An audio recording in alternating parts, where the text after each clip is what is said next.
Hello guys, in this video I'm going to show you how to turn on contactless payment in the wallet app. But before that, don't forget to subscribe and leave a comment down below, because at 10,000 subscribers I'm going to show you my whole YouTube revenue statistics and growth strategy. So without further ado, let's just jump right into it. First we have to open up the wallet app, and then in the top right corner we find our Google account icon.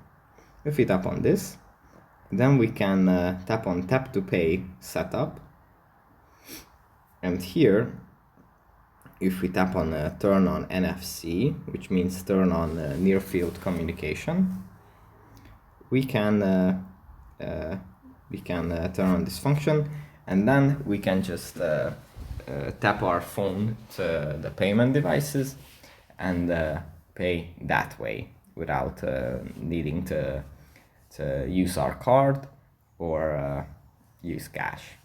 So that's pretty much it for this video. Hope it was helpful for you guys, and I'll see you in the next one.